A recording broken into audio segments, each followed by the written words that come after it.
So imagine a book so dangerous that critics didn't just dislike it. They called it, and I'm quoting here, written out of hate. Mhm. And yet, this same book secretly goes on to influence presidents, shape, Silicon Valley billionaires. And spark political movements that are, well, still reshaping America today. So what ideas could possibly be so powerful that they would terrify the entire critical establishment? That's the question. I mean, we're talking about a novel that has sold millions and millions of copies over decades. A huge success. A huge success. And yet, if you went into academic circles, they often treated that success like a cultural embarrassment. They basically refused to acknowledge it had any serious intellectual existence. Okay, let's unpack this. Today, we're taking a deep dive into Ayn Rand's monumental, controversial, and, utterly polarizing novel, Atlas Shrugged. And our mission here is simple, but it's crucial. Right. We need to go beyond the reputation, understand the powerful, uncompromising philosophy that's really at the core of this book. And assess why it caused such a massive, persistent divide. You have this popular success on one hand, and then this total critical condemnation on the other, right from its release in 1957. And maybe most importantly, we want to trace its ongoing and often unseen influence on the political and economic debates we're having right now in 2025.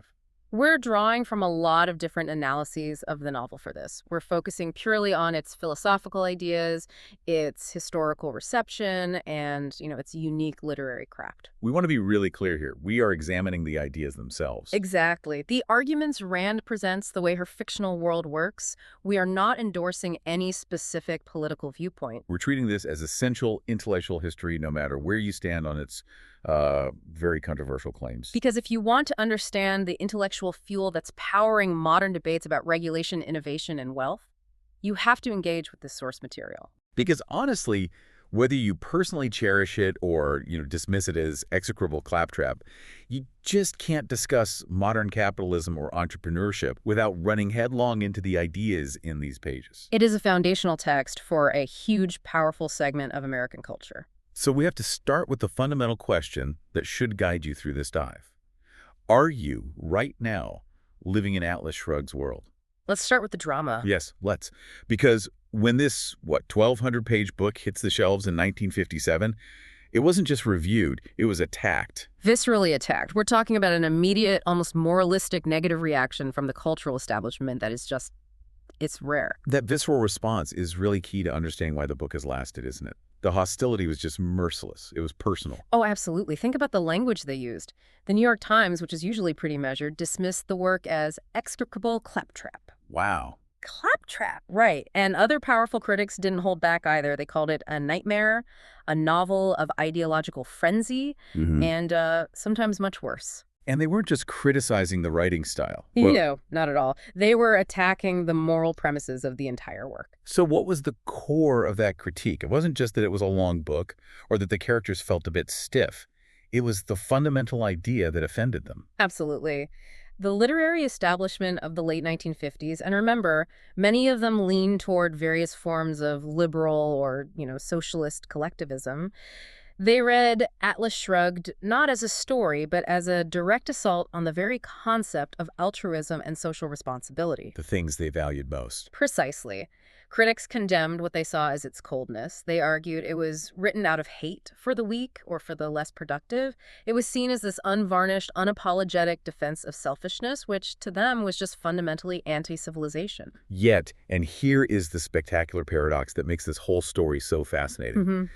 Despite that relentless critical hostility, or as you kind of suggested, maybe because of it, the book became an absolute cultural phenomenon. A massive one. It sold over 100,000 copies in its first year alone. For a dense philosophical novel from a relatively unknown author, that's almost unheard of. And that popularity never really went away. It never waned. We're talking about over 8 million copies sold worldwide since 1957. And this created a profound, stark divide that is truly unique in modern literature.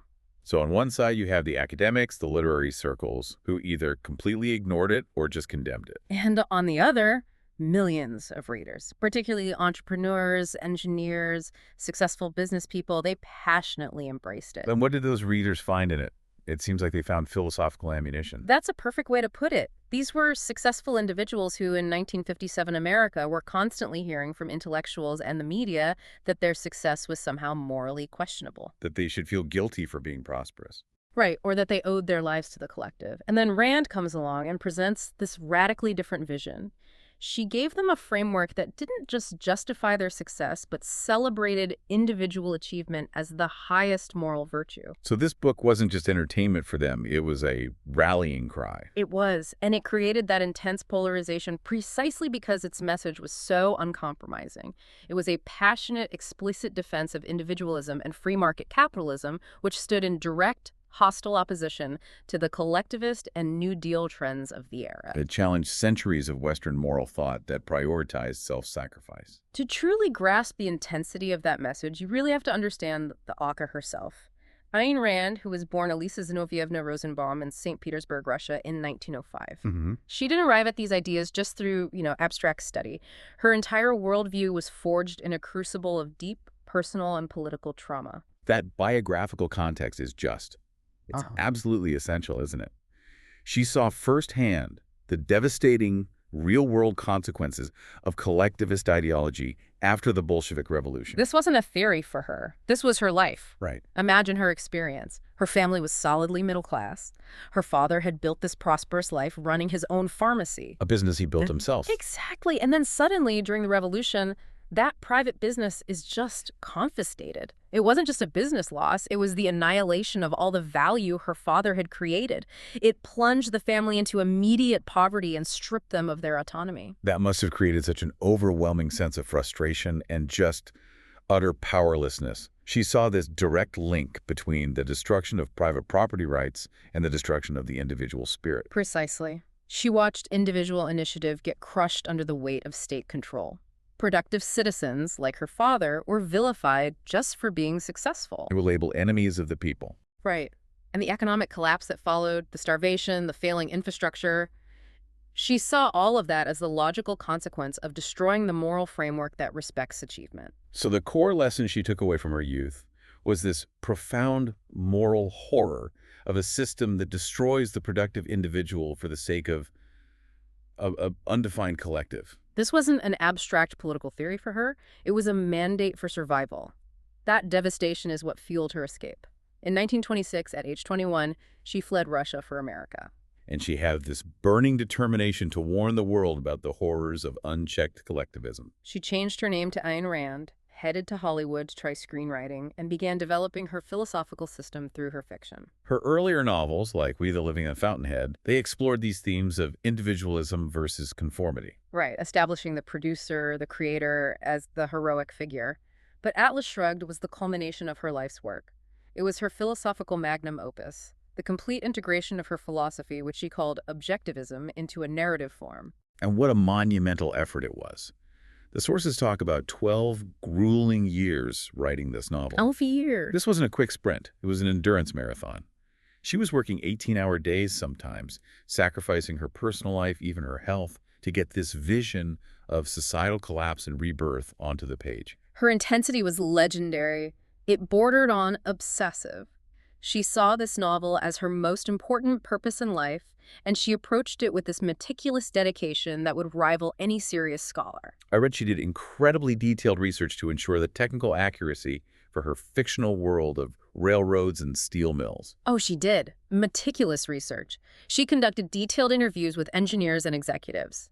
She wanted to know the exact operations of a railroad, the precise process of smelting steel. So this wasn't just window dressing for the story. No, not at all. She felt the philosophical argument would only be convincing if the fictional world it took place in was built on unimpeachable technical competence. And that intensity, it came at a high cost, right? A very high cost.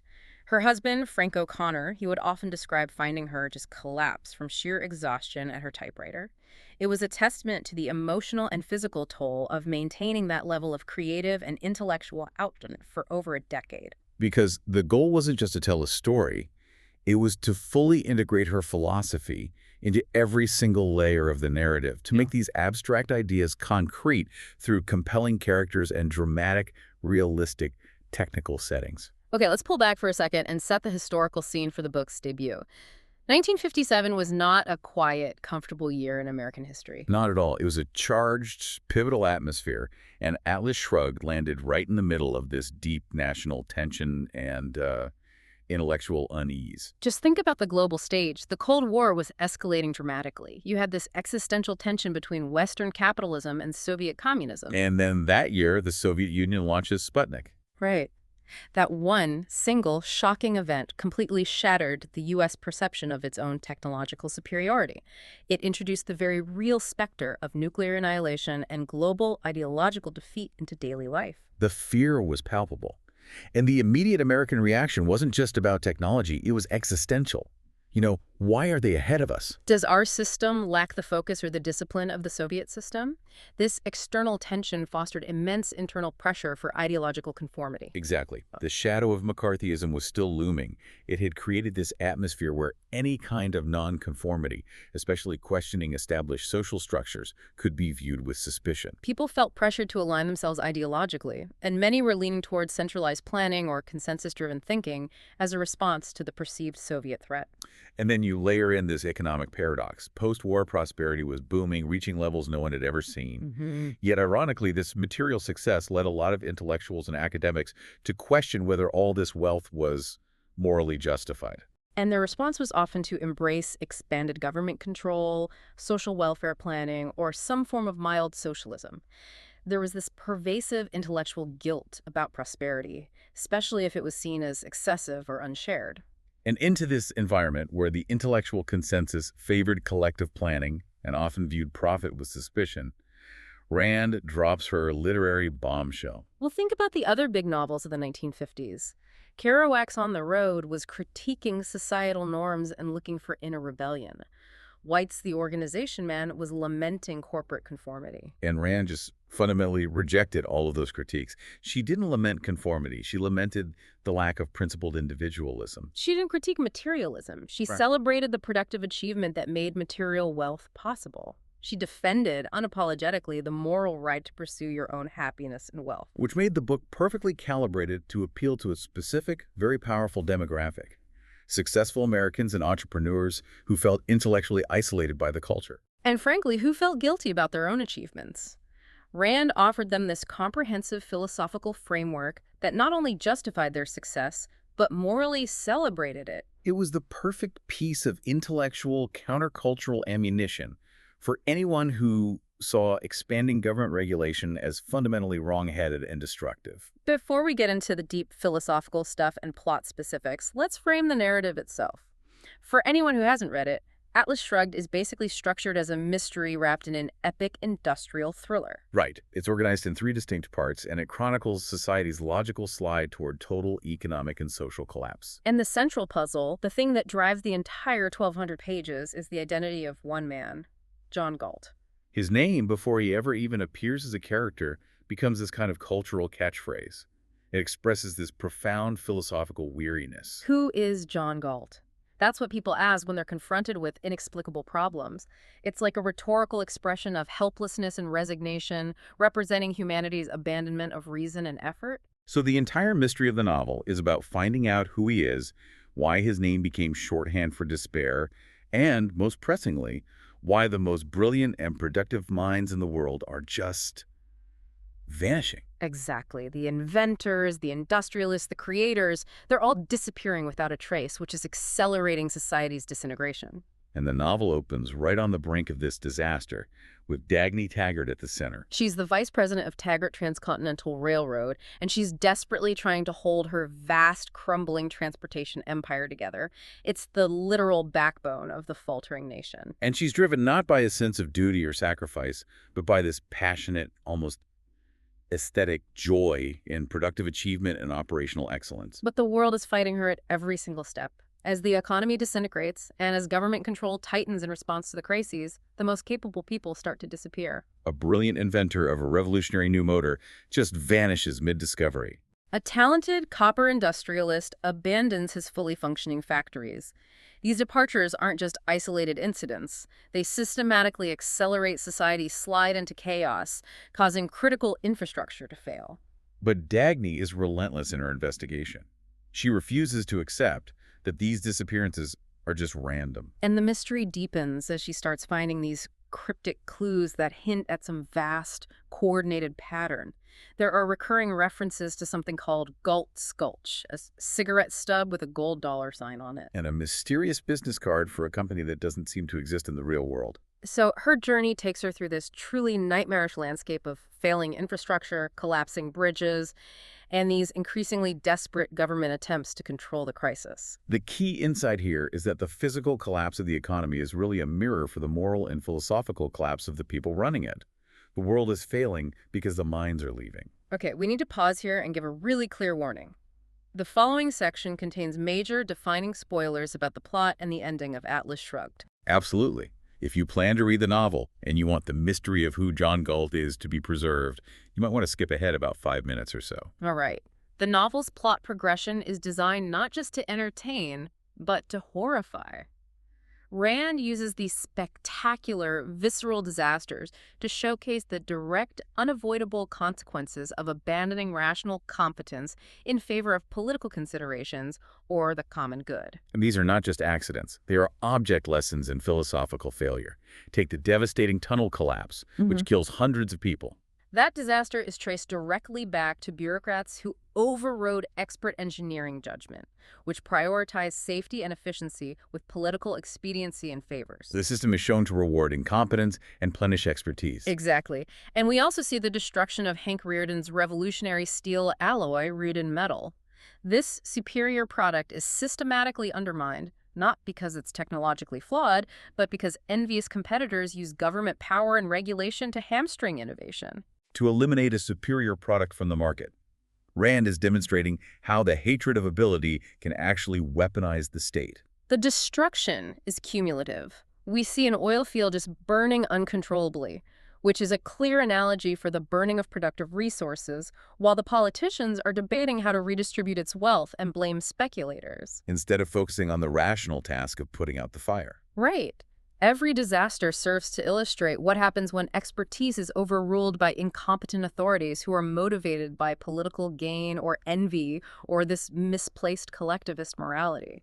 The tension just builds and builds until it culminates when Dagny Taggart, through sheer perseverance and her refusal to accept irrationality, finally discovers the truth about the disappearing producers. She finds him. She meets the elusive John Galt. And Galt is revealed to be this brilliant philosopher-inventor who has organized this strike of the mind.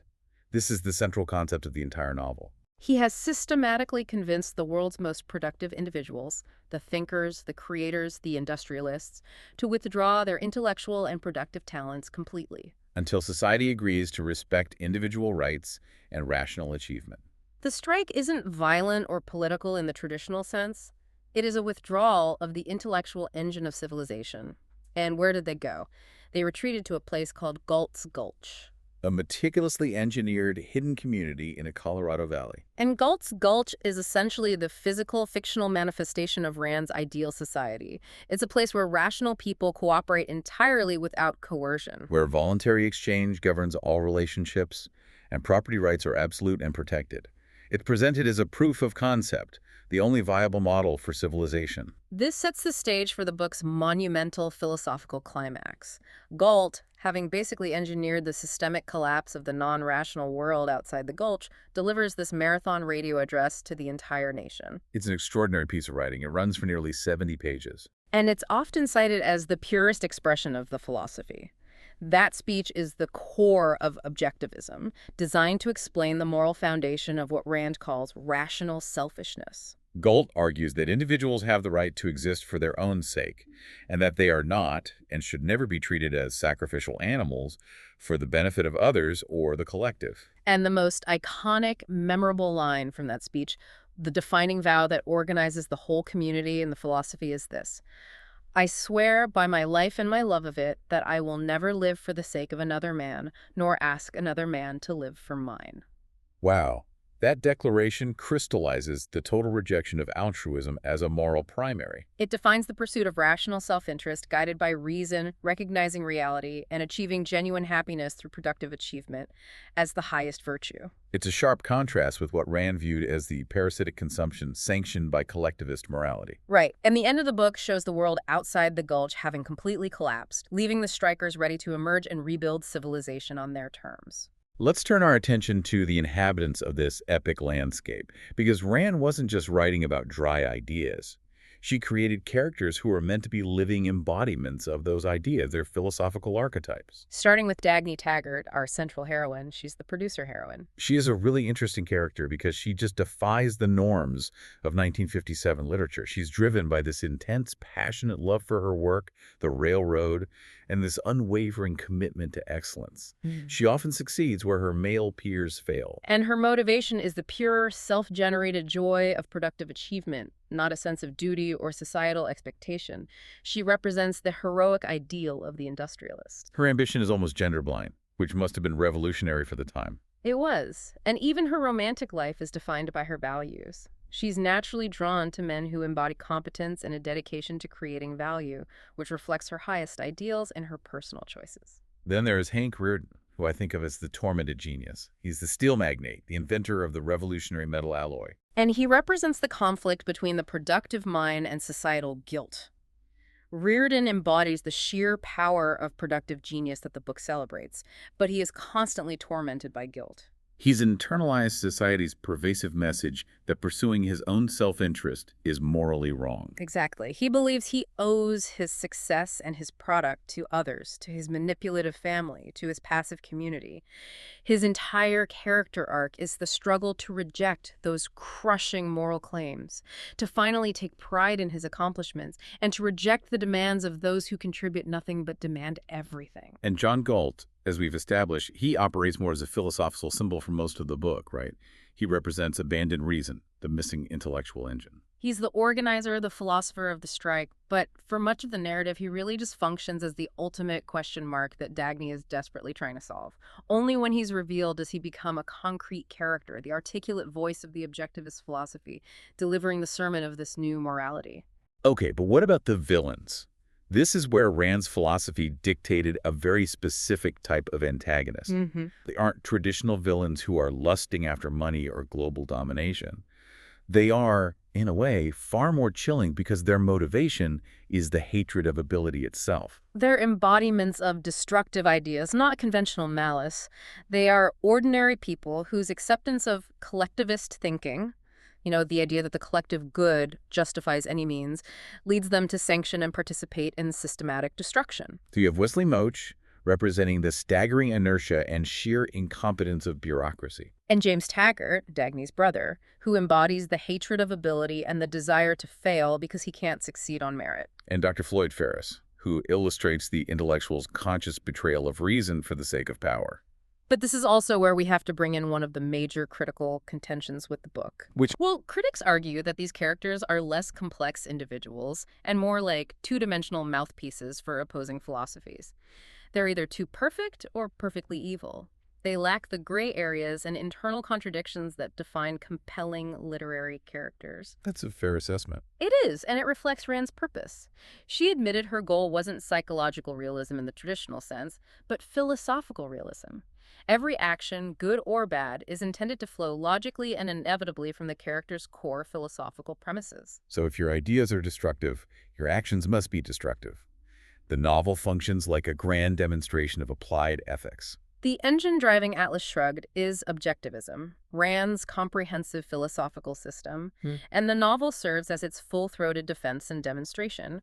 To really understand its influence, we have to spend some time clarifying these principles because they are often misunderstood. Okay, let's deep dive into the core concepts, starting with the one that causes the most sustained controversy, rational selfishness. The title alone is so provocative. How does Rand define this, and how does it differ from just simple greed or short-sighted hedonism? This is crucial. Rand is highly specific here.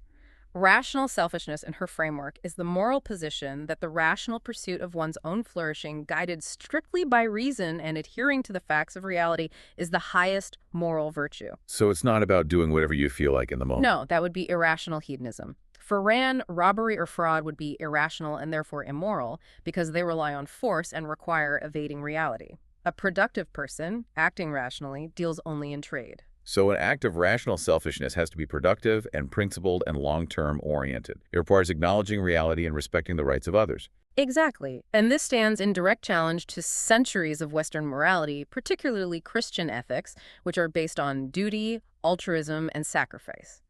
She's arguing that a human being exists for his or her own sake, and the purpose of morality is to teach you how to live successfully, not how to die or suffer for others. And this emphasis on reality brings us to the second principle, the primacy of reason and evidence.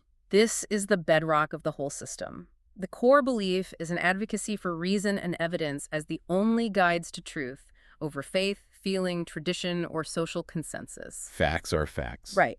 Galt's philosophy insists that reality is absolute. Facts are facts, and reason is man's only means of knowing it and achieving knowledge. Therefore, any system or individual that denies reality or attempts to use force against facts will fail, as we see demonstrated by the collapsing infrastructure in the novel. And this ties directly into the third principle, which her experience in Russia must have just burned into her mind. Individual rights, especially property rights.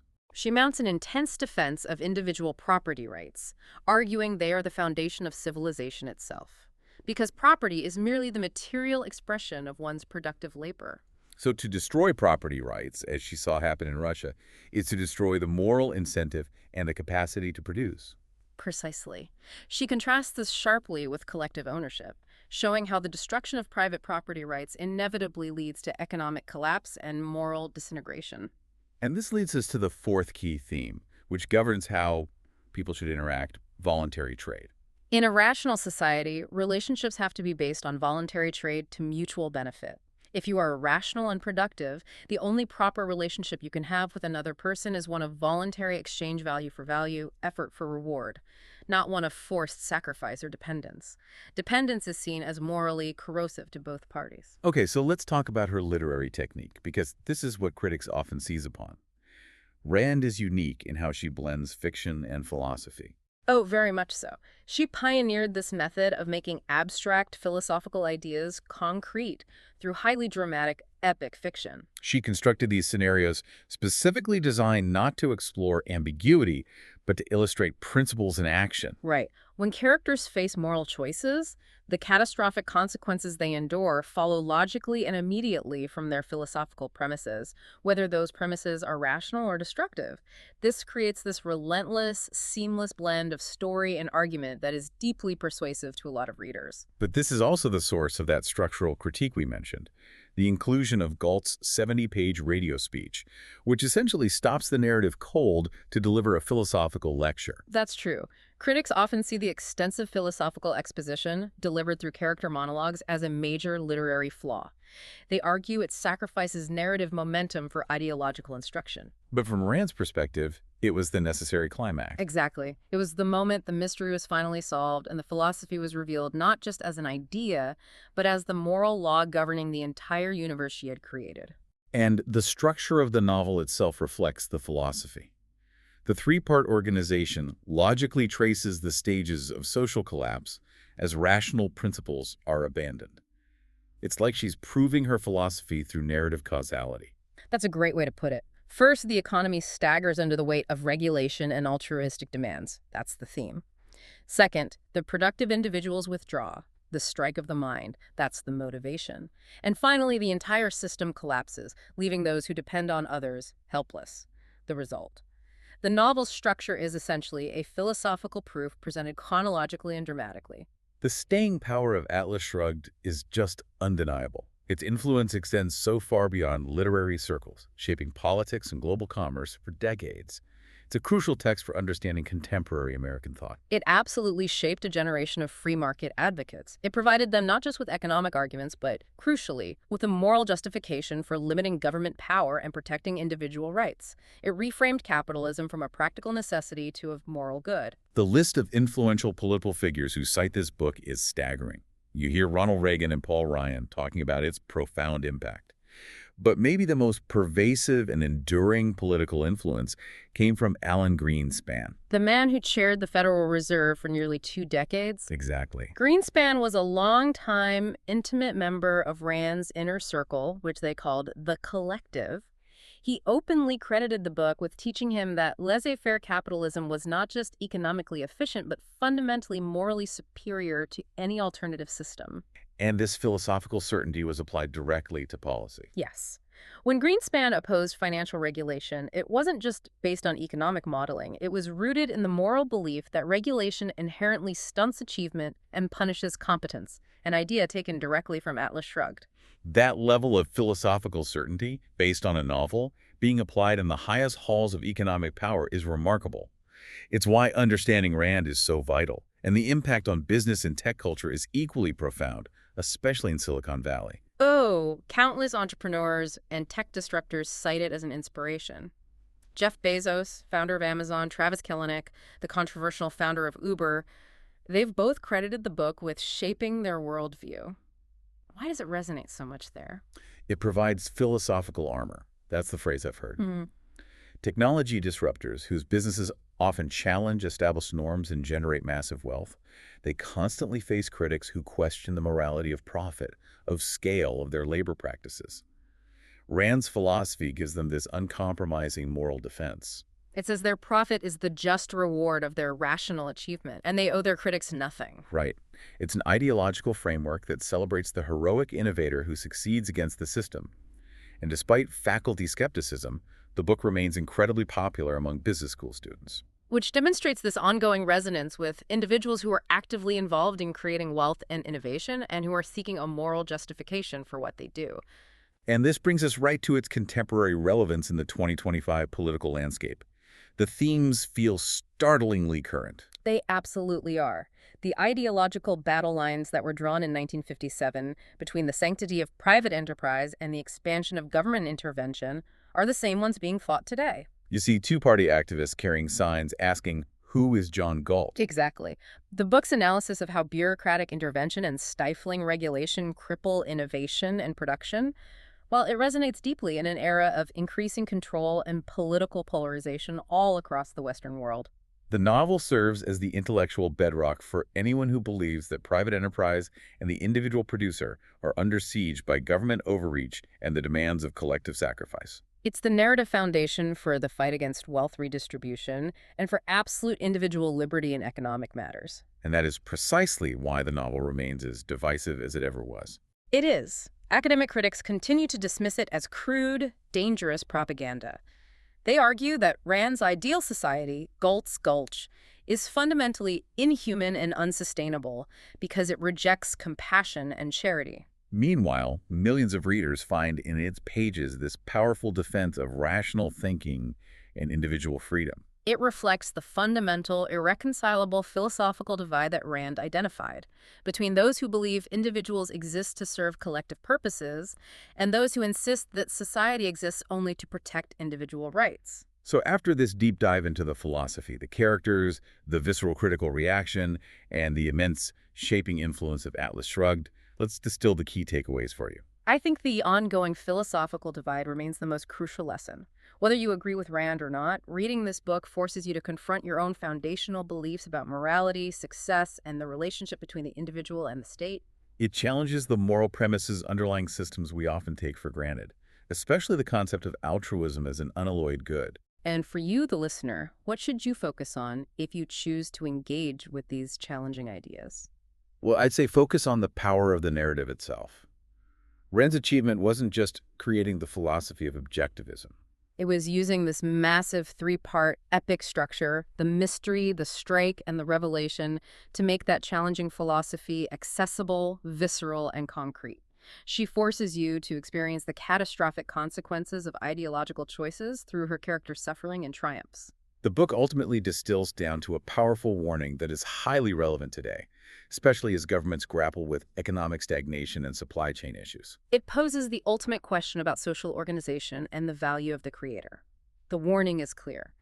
When the producers, the creators, the innovators, the thinkers become demoralized or stifled or simply stop producing because they refuse to live under a morality of sacrifice. Who is left to hold up the world? Rand's final message is that the destruction of individual initiative, whether by force or by moral sanction, is the destruction of civilization itself. And that is the final provocative thought we want to leave you with. The discussion about Rand's ideas is absolutely crucial for grasping the intellectual foundations of modern political debates, from Silicon Valley boardrooms to the halls of Congress. These ideas are active, shaping the world right now. The answer to "Who is John Galt?", that rhetorical question of helplessness that drives the mystery, it might be closer than you think. It is perhaps the potential identity of every individual who feels their rational achievement is being penalized, punished, or demanded as a sacrifice for the sake of incompetence or envy. That's a wrap on our exploration of Atlas Shrugged, one of the most powerful and polarizing novels ever written, a book that fundamentally shaped the modern view of capitalism and entrepreneurship. We went from the critical savaging of 1957 all the way to its modern influence on global commerce and politics. Engaging with challenging, foundational ideas like these is essential for intellectual literacy. Thank you for joining this deep dive. We encourage you to consider the source material's final, demanding question about the morality of success, the nature of sacrifice, and the definition of individual achievement. Until next time.